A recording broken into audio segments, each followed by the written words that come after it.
Bienvenue à la première capsule de formation sur l'ouverture d'un jardin.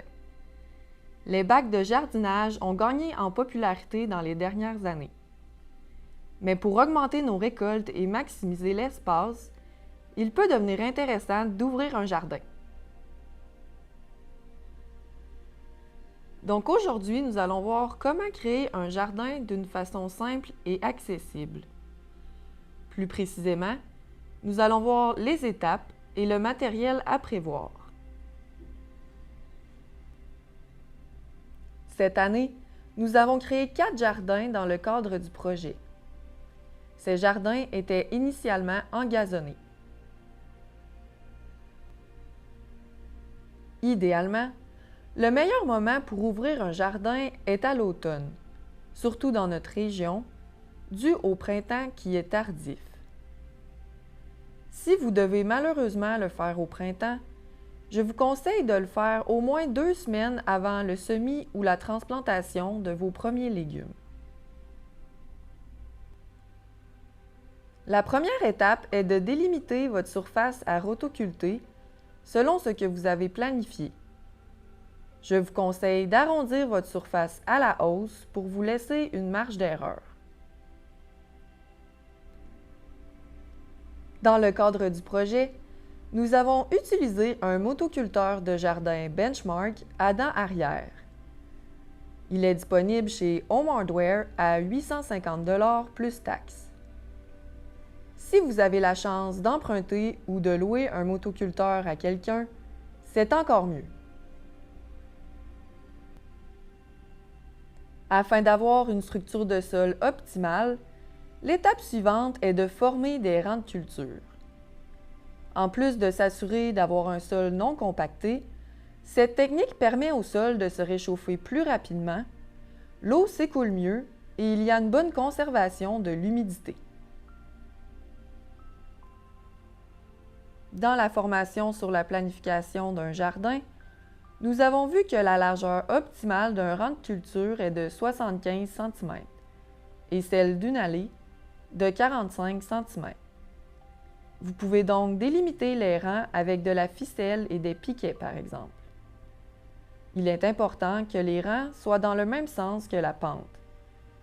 L'épaisseur de terre à ajouter est de 20 cm. Excavation Gabriel Gravel à Amos offre un bon mélange de terre noire mixte tamisée. Dans le cadre du projet, le voyage d'un 12 roues était requis, mais il est possible de s'en procurer au bucket à 65 $ plus taxes. Le demi-bucket est aussi disponible à 40 $ plus taxes. Un bucket est suffisant pour 3 rangs de culture de 6 mètres. En ajoutant la terre, c'est aussi le moment d'ajouter du compost. Le compost est un amendement et non un fertilisant. Il ne fait pas qu'augmenter la teneur en éléments nutritifs, mais il améliore aussi le sol. En fait, sa capacité fertilisante est lente et progressive et il contribue davantage à développer une bonne structure de sol. Il existe plusieurs types de compost, mais je vous conseille du compost de ruminants, ou de vaches ou de moutons. La marque Botaflora est disponible chez BMR à 3,44 $ la poche. Les légumes que l'on sème directement au jardin ont besoin de plus de compost que les légumes que l'on transplante.